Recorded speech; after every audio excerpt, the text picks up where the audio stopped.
Hello दोस्तों, कैसे हैं आप सब। आज हम बात करेंगे अपने एक बहुत इम्पोर्टेंट टॉपिक की, जो आजकल हमारे देश की सबसे बड़ी समस्या है, जो कि बेरोजगारी की समस्या है। तो हम बात करेंगे, देखेंगे कि बेरोजगारी यानी अनएम्प्लॉयमेंट का रीज़न क्या क्या है उसके, और कितने प्रकार की हमारी बेरोजगारी होती है, क्यों होती है।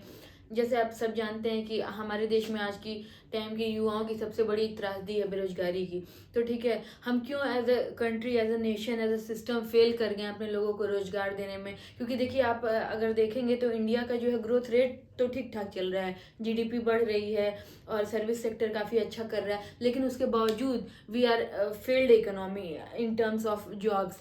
हमारे इंडिया को ऐसे इकोनॉमिक्स ने ये टर्म दिया है कि जॉबलेस ग्रोथ है इंडिया की। ग्रोथ तो है लेकिन जॉबलेस ग्रोथ है। तो ठीक है, जॉबलेस ग्रोथ के नाम से टर्म किया गया हमारी कंट्री को। तो आज हम इन सारी चीज़ों पे बात करेंगे।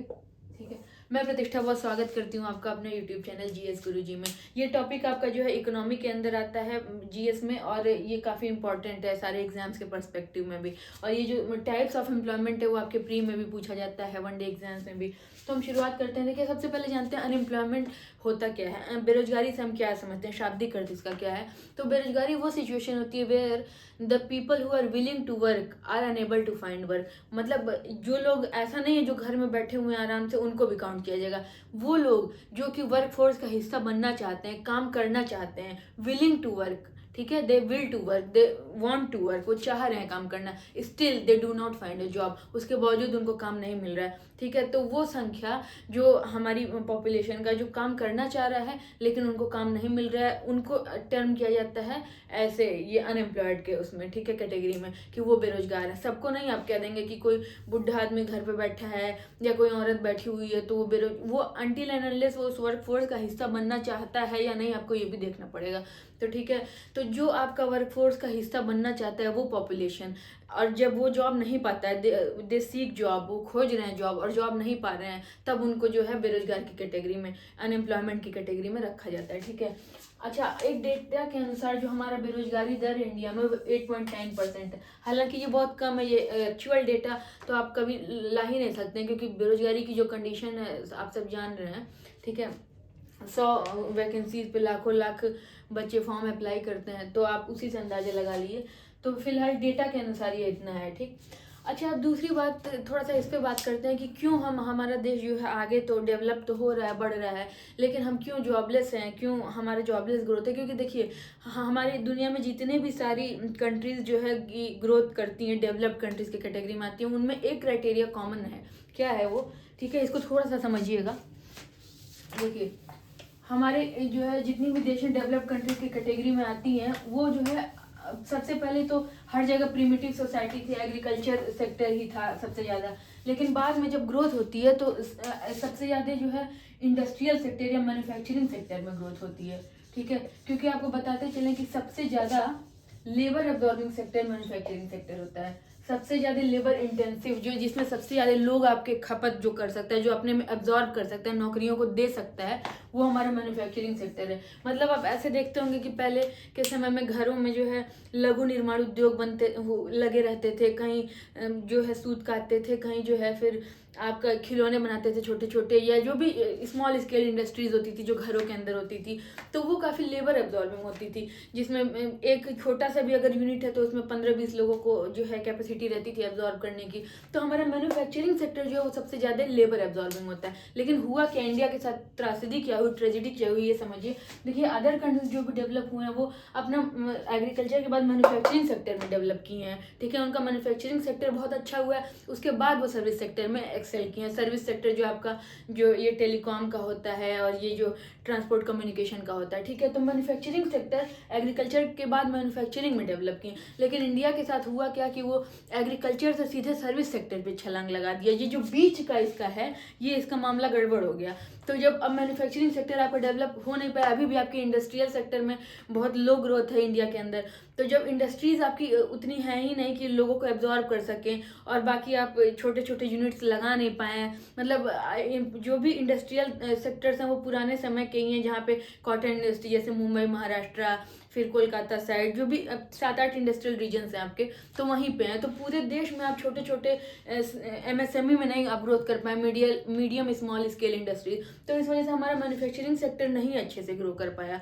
और क्योंकि मैन्युफैक्चरिंग सेक्टर नहीं ग्रो कर पाया तो वो लेबर एब्जॉर्ब भी नहीं कर पाया। तो जो आपका बल्क का पॉपुलेशन था वो तो इतना पढ़ा लिखा है नहीं कि जाके कॉल सेंटर में और BPO में काम करे, आपका जो है IT में काम करे। वो सबके पास नहीं इतना जो है फैसिलिटी है कि वो इतनी पढ़ाई लिखाई की हो। तो जो बल्क था आपका, आप जानते ही हमारे देश में गरीबी का क्या स्टेटस है, भूखमरी का क्या स्टेटस है, अशिक्षा का क्या स्टेटस है। तो बल्क पॉपुलेशन तो आपकी वही है जो मेजोरिटी पॉपुलेशन है। वो इतनी पढ़ी लिखी नहीं है कि वो तुरंत सर्विस सेक्टर में, IT सेक्टर में चले जाएं सब लोग। तो क्योंकि बल्क आपका जो है अभी इसी तरह है कि वो मैन्युफैक्चरिंग में जा सकता है, और मैन्युफैक्चरिंग आपका बहुत नीचे चल रहा है। तो इसलिए इंडिया में जो ग्रोथ तो हुई, लेकिन क्योंकि हमने अपने मैन्युफैक्चरिंग सेक्टर में भी फेल्ड, हम अपने मैन्युफैक्चरिंग सेक्टर में उतना अच्छा नहीं कर पाए कि लोगों को हम एब्जॉर्ब कर सकें, इसलिए इतनी भयंकर बेरोजगारी देश में है। ठीक है, तो ये आप ये थोड़ा सा जाने रहिएगा कि इंडिया को जॉबलेस ग्रोथ क्यों कहा जाता है, इंडियन इकोनॉमी को। ठीक है, मैं होप करती हूँ आपको समझ में आएगा। अगर कुछ भी डाउट है तो कमेंट सेक्शन में पूछ लीजिएगा।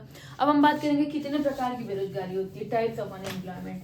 ठीक है, तो सबसे पहले हम देखते हैं, टोटल आपके 5 हैं। तो सबसे पहले देखते हैं seasonal unemployment, types of unemployment में। ठीक है, तो सीजनल अनएम्प्लॉयमेंट में आपका जो है मेनली एग्रीकल्चर के क्षेत्र में होता है, कंस्ट्रक्शन के क्षेत्र में भी होता है। जैसे कि आपको साल के 12 महीने नहीं जो है काम यूनिफॉर्म नहीं रहेगा आपका काम, किसी 3-4 महीने बहुत अच्छा चलेगा। जैसे जब बुआई और फसल कटाई का टाइम आता है तो लेबर्स की जरूरत पड़ती है।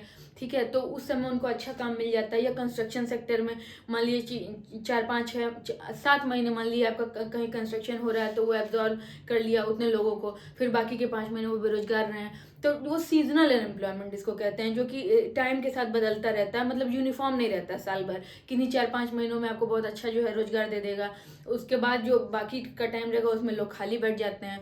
तो ये सीजनल अनएम्प्लॉयमेंट होता है, जो कि मेनली आपके एग्रीकल्चर सेक्टर में और आपके कंस्ट्रक्शन सेक्टर में रहता है। ठीक है, दूसरा जो है डिस्गाइज अनएम्प्लॉयमेंट, ये तो प्रॉपरली जो आपके एग्रीकल्चर सेक्टर का, इसको प्रच्छन्न बेरोजगारी कहते हैं, डिस्गाइज अनएम्प्लॉयमेंट।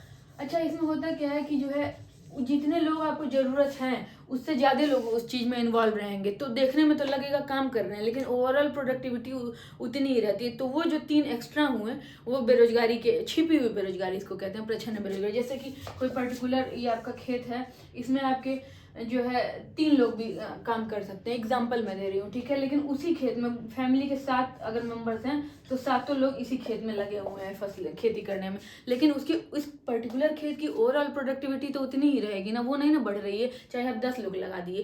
तो ये जो 4 लोग हुए एक्स्ट्रा हुए, तो ये छिपी हुई बेरोजगारी, इसको प्रच्छन्न बेरोजगारी कहते हैं, जो कि सबसे ज्यादा आपका कृषि क्षेत्र एग्रीकल्चर सेक्टर में रहता है। ठीक है, फिर हम देखते हैं तीसरा आपका साइक्लिक अनएम्प्लॉयमेंट है। ठीक है, साइक्लिक अनएम्प्लॉयमेंट। अच्छा, साइक्लिक अनएम्प्लॉयमेंट से आप क्या समझते हैं? साइक्लिक अनएम्प्लॉयमेंट ये जो है आपका जो इकोनॉमी जैसे जैसे बूम करती है वैसे वैसे आपका जो है बहुत अच्छा चलता है। जैसे कि और अगर मंदी आ गई तो आप सुनते होंगे कि माइक्रोसॉफ्ट ने इतने लोगों को बाहर कर दिया, जो भी प्राइवेट IT जिएंट्स हैं सेक्टर, तो वो लोग अपने मतलब लोगों को जो है नौकरियों से निकाल देते हैं। अभी कोरोना आया था तो बहुत भारी मात्रा में नौकरियों से निकाला गया था लोगों को। तो जब मंदी आती है, जब रिसेशन का टाइम आता है, साइक्लिक एम्प्लॉयमेंट में क्या होता है, जब रिसेशन का टाइम आता है तो वर्कर्स लूज देयर जॉब, जो लोग रहते हैं जो वर्कफोर्स में उनकी नौकरियां चली जाती हैं। तो ये साइक्लिक, एक चक्रिक जो है अनएम्प्लॉयमेंट है आपका। ठीक है, साइक्लिक अनएम्प्लॉयमेंट, इसमें जैसे आपका रिसेशन आएगा या फिर बहुत अच्छा चलेगा तो अच्छे चांसेस रहेंगे, जो आपके जहाँ मंदी आई वहाँ हजारों हजार की संख्या में छंटनी कर दी जाती है। ठीक है, उसके बाद समझते हैं, ये तीनों हो गया सीजनल, डिस्गाइज और साइक्लिक। अब आपका बच रहा है फ्रिक्शनल अनएम्प्लॉयमेंट, फ्रिक्शनल अनएम्प्लॉयमेंट और स्ट्रक्चरल अनएम्प्लॉयमेंट। ठीक है, तो फ्रिक्शनल अनएम्प्लॉयमेंट में क्या होता है कि जैसे कि आप किसी प्राइवेट सेक्टर में या कहीं पे भी आप काम कर रहे हैं, ठीक है, और आपको और बेटर अपॉर्चुनिटी कहीं पे मिल रही है, उससे ज़्यादा पैसा मिल रहा है उतने ही काम का, या फिर और बड़ी नामी कंपनी है, आप अपनी जॉब चेंज करना चाह रहे हैं। ठीक है, तो फ्रिक्शनल में क्या होता है, ये चौथा हो गया आपका फ्रिक्शनल अनएम्प्लॉयमेंट। तो फ्रिक्शनल में ये तब ऑकर करता है जब आप अपनी जॉब चेंज करते हैं। ठीक है, मान लिया आप माइक्रोसॉफ्ट में काम कर रहे हैं और आपको गूगल की तरफ से ऑफर आ गया, ठीक है, तो जो है आप अपनी पर्टिकुलर जो अभी आपकी जॉब है उसको छोड़ के स्विच करना चाहेंगे, आप जो है गूगल ज्वाइन करना चाहेंगे, एग्जांपल मैं दे रही हूँ। तो इस जो ड्यूरेशन में मान ली 2 महीने का टाइम लग गया आपको रिजाइन किए और नेक्स्ट जॉब ज्वाइन करने में, तो ये जो 2 महीने का टाइम होता है, इस तरीके की जो अनएम्प्लॉयमेंट होता है उसको फ्रिक्शनल अनएम्प्लॉयमेंट कहते हैं। अच्छा, ये ऐसे नहीं ऑकर करता है कि नौकरियां नहीं है, वो तो खुद जो है बेटर अपॉर्चुनिटी की चाह में आदमी जो है उसको छोड़ता है नौकरी को। तो जो जो ये जो टाइम लैग होता है एक नौकरी से दूसरी नौकरी के शिफ्ट होने के बीच का, उसको हम फ्रिक्शनल अनएम्प्लॉयमेंट कहते हैं, ठीक है। तो ये आपका हो गया जब जॉब स्विच करते हैं आप, जॉब स्विच करता है कोई भी, तो मान लीजिए 2 महीना उसको खाली बैठना पड़ा, तो ये फ्रिक्शनल अनएम्प्लॉयमेंट है, ठीक है। उसके बाद आपका आता है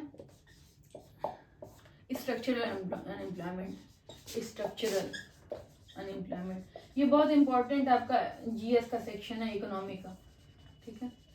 स्ट्रक्चरल एम्प्लॉयमेंट में क्या होता है कि आपका जो वर्कर्स मार्केट में है वो आपका जो उनका स्किल जो है वो मैच नहीं करता है जैसे कि आपको चाहिए। जैसे मान लीजिए कि किसी पर्टिकुलर इंडस्ट्री में हमको पर्टिकुलर चीज़ में इक्विप्ड लोग चाहिए, किसी एक चीज़ में जो बहुत अच्छे रहें, और वर्कर्स जो मार्केट में है वो उस स्किल को मैच नहीं करते हैं। जैसे आईटी सेक्टर का आप एग्जांपल ले सकते हैं कि मान लीजिए कि कोई फर्म है जिसमें लोगों को चाहिए कि डेटा एनालिस्ट चाहिए, कुछ भी ऐसे, और जो आपका वर्क फोर्स है बल्क में वो उस चीज़ को उतना पढ़ा लिखा नहीं, उतना स्किल्ड नहीं है, ठीक है। आपने इसीलिए प्रधानमंत्री कौशल विकास योजना शुरू की गई थी कि यही स्किल डेवलपमेंट के लिए, कौशल विकास प्रशिक्षण के लिए, क्योंकि होता क्या है कि हमारे जो वर्क फोर्स मार्केट में है वो उनका स्किल जो है मैच नहीं करता है जैसा कि चाहिए होता है, ठीक है। तो इसकी वजह से जो अनएम्प्लॉयमेंट आता है उसको स्ट्रक्चरल अनएम्प्लॉयमेंट करते हैं, अनस्किल्ड लेबर।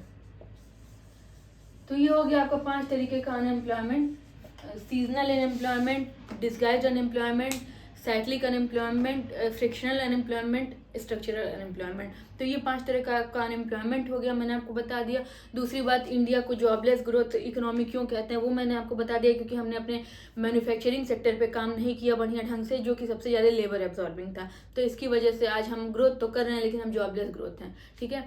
और अनएम्प्लॉयमेंट क्या था ये मैंने आपको बता दिया, ठीक है। टॉपिक आपको क्लियर हो गया। अगर कुछ डाउट हो तो कमेंट सेक्शन में पूछ लीजिएगा, और क्लास अच्छी लगी हो तो प्लीज़ शेयर और सब्सक्राइब ज़रूर कीजिएगा। मिलते हैं नेक्स्ट वीडियो में।